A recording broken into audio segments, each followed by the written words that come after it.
Mike, David Moore, Dallas Morning News.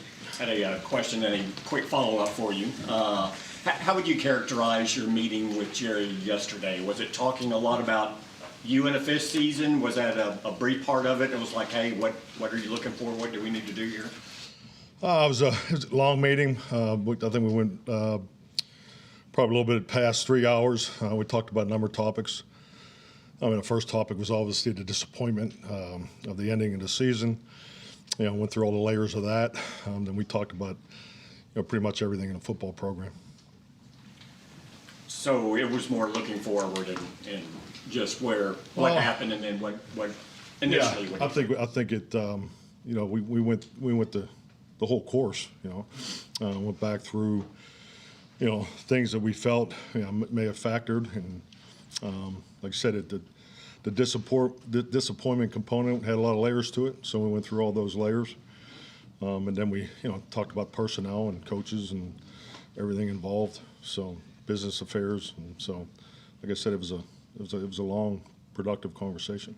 I know a lot of veteran coaches in your position feel it's important not to go into a final year to want an extension. Can you talk about working without an extension in this final year and any complications that I think the biggest thing is, and I've been asked this for 20 years or ever how long those questions pertain. I've never talked about a player's contract, coach's contract. I'm not going to start today, but I will say I am very confident in the direction, and I like where we are, as far as moving forward. So I'm very confident where I am. Clarence, before we start talking, can you talk about what the last few days have been like, and for you and your family with the uncertainty, if you felt there was some uncertainty regarding your future, and is there a sense of relief, focus? Where are you now mentally going forward? Professionally, this is what I do. And it's it's tough, no doubt about it. I think when you have the opportunity to sit down and talk to every player, every coach, that's what Monday, Tuesday, and Wednesday was, and then really shifted from the player exit interviews right up to the conversation with Jerry. To say it's not emotional would, of course it is. I think it's being Captain Obvious, but yeah, the family part of it is the only part that concerns me. Everything else is I have great confidence in who I am as a man and who I am as a coach. But the personal part of it is a challenge.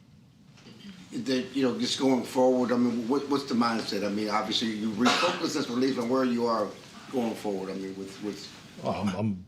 I'm focused on the press conference right now. So I have a job to do. So, and obviously I think all of us spend as much time as we can with our family. So nothing's changed for me.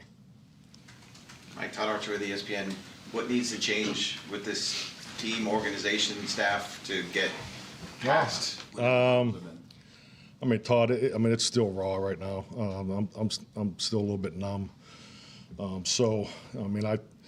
It doesn't matter what year you're in, the level of success you have. My experience and really my approach has always been, you're going to have changes, you're going to have adjustments, and you're going to have emphasis. And starting with the emphasis, there's a lot of things that were accomplished, so we want to make sure we can try to build off of those. We're always going to adjust, whether it's staff responsibilities, players responsibilities, scheme, all those things, and and then in changes is really part of that adjustment. How big of a change you need to make. So we're just getting started. What's the biggest regret from what happened on Sunday? Biggest regret? Well, not winning the game. But yeah, we haven't. The coaches have done their evaluations, and I got those last night. So I'm still working through it, and I've had some conversations. I'm going to a meeting from here. But yeah, I think the disappointment is just not playing to your standard of play. And you go through the whole regular season, you establish a standard of play, a standard of productivity, approach, and all those things. And one team played to their standard, and the other didn't. And unfortunately, we didn't. So, I'm very disappointed in our performance and just not playing to our standard. Joe. Joe Trahan, WFA TV. Mike, because the performance was so far below expectations, and you talked that you got reports from coaches and everything, do you try and tweak the way you evaluate it because it was so far below what you expected? Are there any things that you could do different in your evaluation process to try and get to the bottom of what happened? I'm not sure what you're talking. You have a certain way that you evaluate any game. Do you think, hey, listen, because that was so far below or so out of the ordinary for what you would expect, do you think about trying to tweak the way you evaluate it? I look at evaluation process because I think the biggest thing is, the way, when you build a football program, from my approach is, you have education, education, how are you going to do it? And then what you're going to do is the application of it. And then you got to have a healthy, strong, well-oiled evaluation process. And from that, you have things that you put buckets in. So, and those buckets, have goals and statistical, filters that give you direction and make sure you're looking at. Statistics don't tell the whole story, so that's not what I'm saying here. But I think it clearly gives you a light to shine on and make sure you lock into those things. And the hard part about coming in here right now is, there's a tremendous amount of emotion, in all of us right now. And, you have to get the emotion out of that to have clarity in your substance of how you're going to move forward.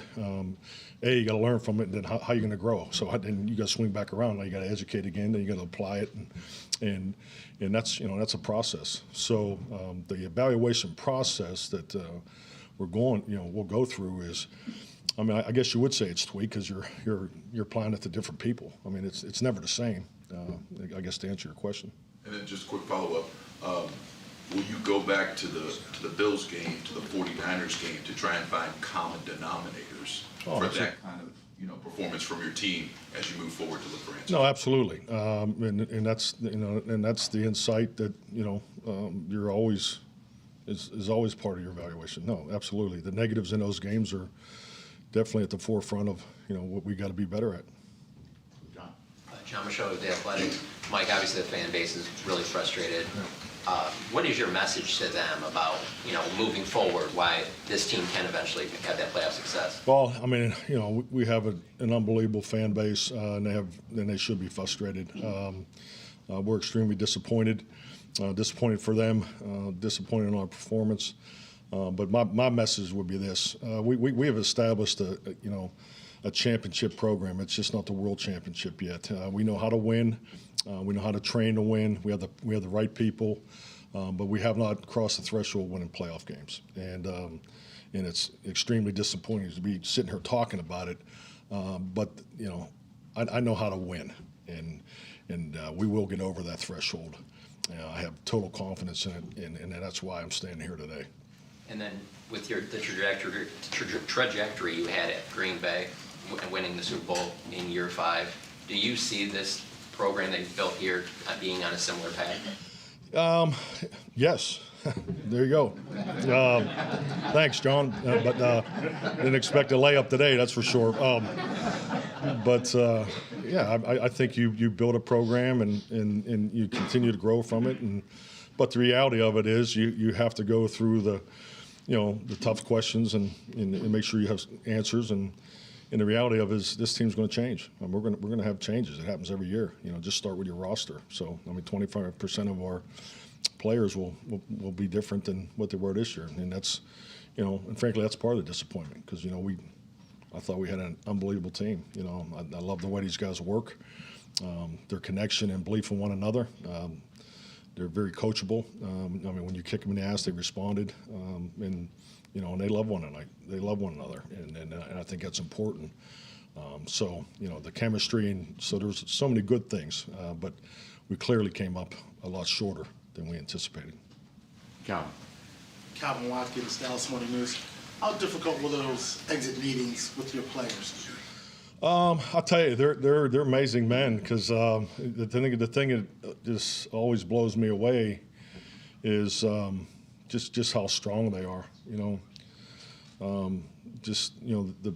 The discipline in their emotion and the ability to express, and I think part of that too is, you start and every day is different. Because Monday's the veterans, so those conversations are more in depth, deeper. A lot of brutal honesty there. And they do a good job of giving me plenty to think about and to look at.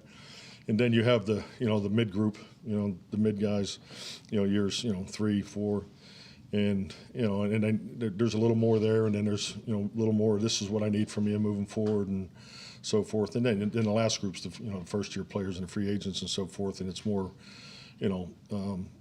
taking some of the things you had in days 1 and 2 and applying it to the conversation. So. I started doing it back in '06. I don't even recall why, but every time I do it, it's a grind, but it's so productive. But there's a lot of strength and confirmation that comes from those conversations, and I applaud our men for that. When you talk with your assistants about who you want to bring back and those kinds of things, when do you start that process? Yeah, we'll start that probably into next week. Some of those conversations will be preliminary. Right now, so we're just kind of moving forward in that direction. Obviously, this is the time of year when there are other opportunities, and so we'll work through that. I mean, the obvious is Dan Quinn's situation, so we'll just continue to work through that on a day-to-day basis. Ed Warder, ESPN. Mike, to what extent in your meeting with Jerry did you have to make a case or an argument for him to continue forward with you versus him recognizing the value after your 4 years of partnership? I wouldn't view the conversation that way. I think clearly, it started off with the peeling back the layers of what went wrong and the disappointment, and then. Frankly, it got to where Jerry and I were one-on-one. And frankly, the best meetings I have is with Jerry is one-on-one. I can't. They're super productive. I mean, he's an awesome boss, but he's even a better leader because he asks all the hard, direct questions, which I love and appreciate, because you get to a depth in. You get into conversations that go in different directions, but there's always so much that comes out of it. And I'm just trying to go back through the conversation to answer your question. So, we talked about everything. The right, the wrong, the indifferent, what we need to build off of. And so I don't know if there's much we didn't talk about as far as topics, that apply to the football operation. So, so it's a conversation, hard conversation, definitely throughout a number of points there, but it was they're conversations that I personally always look forward to, because I've never walked out of a one-on-one with Jerry where I didn't think I was better, one way or the other. And regarding Dan Quinn, if he doesn't get a head coaching job somewhere else, is the assumption that you bring him back here? Dan's a highly valued, member of our coaching staff. So, but we'll go through the process here. Jane. I ask this question as respectfully as possible, Coach, but I've heard you talk about why fans should buy back into this team. Why should they buy back into you? And then as a second part of that, I think talking to players, it was clear they wanted you back, but what was some of their feedback for you moving forward? Their feedback for me? I'm not sure what you're asking. Give you some feedback in those evaluations.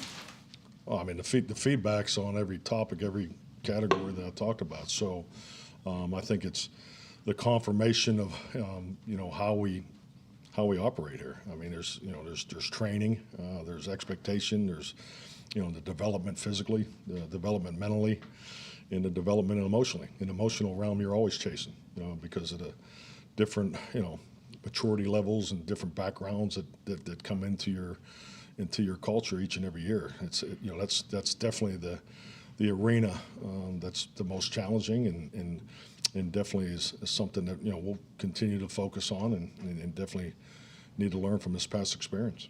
And why should fans buy back in to you as the head coach of this team? Yeah, because I believe that the direction, the leadership, everything is in place, and I'm not very comfortable talking about myself, but I came here to win a championship. I didn't come here to get another contract or anything other than that. I came to Dallas to win the world championship, and that's why I'm standing here. And buy into us. Scott. Scott Hicks with the AP. How was the exit interview with Dak? That was productive. I thought that we talked about a range of things, and I think just the biggest thing, with Dak, because we spent so much time together, so it's not like we had to go have a big conversation. It was more of a continuation of a conversation on a number of different topics. But I have unbelievable belief in Dak. I think he clearly has another step. I think this offense has suited him well. I think the things that we were able to improve on, it's a system built around making the quarterback successful. So the growth opportunity that we both see for the future was something that we are excited about. But the big part of the conversation was the disappointment, and we talked about the particulars of the game and some of the things that went wrong and how we can improve it on it. As part of that growth opportunity, year two as the play caller and the quarterback, I know you all been around each other for 4 years, but it's kind of the beginning of that relationship. Is there growth there that you see?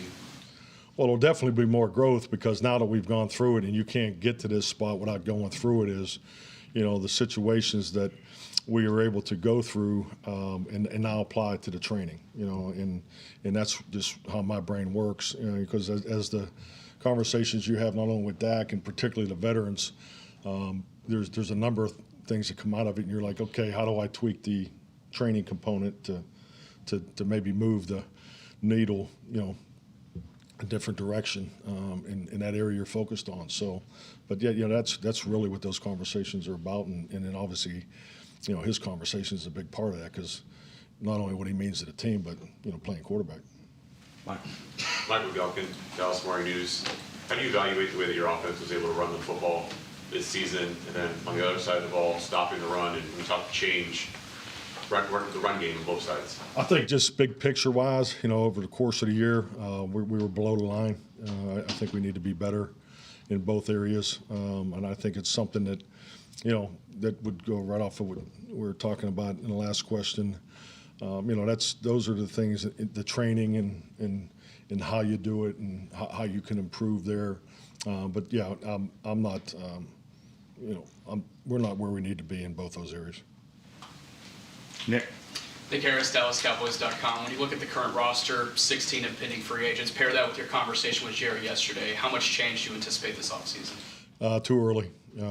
We touched on, some of those things, but yeah, it's really too early to get into that. But. And in your exit meeting with Tyron Smith, did you kind of have a pulse on his future and what his mindset is right now? Yeah, I think the biggest thing for Tyron is we talked about the the path of his season and the training plan that was in place for him. This is clearly his best season that I've experienced with him since 2020. So he felt really good about that. I think just the fact that he's not going into the offseason without any big postseason surgeries is a real plus. But we'll continue to talk moving forward. Garrett. Garrett Podell, CBS Sports. Mike, you said you went through an evaluation process. What, if anything, connects sort of the 3 postseason losses the last 3 years? Do you view them as individual incidents? Yes, didn't sit down and go back through each one of those together, but the fact of the matter is, we did not play well enough in the 3. Mike. Mike Fisher, Sports Illustrated Arena. How much trepidation, following up on that, did you walk into the Jerry meeting with, wondering about what the outcome might be regarding your job security? To be honest with you, I didn't really go there. I met with the staff, and I just, I told them, really what was about to happen, just as far as, the evaluation and frankly, it was a bit of a sprint just to get everything together, coming out of the exit interviews and everything, get that to go in there. But no, I was, like I said, I was just in the moment, frankly. I wasn't, I'll be honest with you, the only thing I worry about is my family. I'm extremely confident in who I am. I can't say that enough. And I'm confident in what we've done here, and I have great confidence in where we're going, and that's really it's how the meeting ended. So. One more, Mike. Is there a Can I thread that finish? connects? I don't think, yeah. And not only where we're going, but we got work to do. You know, the job's not finished yet, and we both know that. As you do that work, is there a thread that connects the 3 seasons of not being able to get over the hump, and the hump? Well, I mean, there's a lot of there's a lot of people that are here, you know, that are part of that, a part of those 3 experiences. So, but no, I'm just trying to go through the 3 games. You know, I think there's a number of things. There's too many things that are different, you know. So, and the reality of it is, you know, in the game of football, it's going to be different next year too. So to sit here, and I'm going to tell you this too, I will take no responsibility, and I tell our players this too, and they have no responsibility on what's going on here the 20 plus years before that. You know, we're responsible for what's going on in our program, and I know it's disappointing to the fans, and but you know, we are in position to learn and grow from this and build off it, and that's the best answer in my opinion. Jeff. Jeff Cole with Fox 4. Coach, after Green Bay, when the questions of your job future came up, Dak Prescott was very strong in his support of you. What does that mean to you, and what does that bond look like heading into year 5? Well, I think it shows the connection that we have and the belief in the direction we're going. You know, like I said earlier, I believe in Dak Prescott. You know, I think he's clearly the answer. He's part of the solution moving forward, and I think, you know, as difficult as this time is right now, you know, when we can, you know, work through this emotional, you know, period that we're in, you know, we'll continue to build off of, you know, what he brings to the table. And as far as the threshold you talk about of being close but not getting it done in the postseason, what do you think that process looks like of figuring out the missing piece? What does the process look like, the missing piece?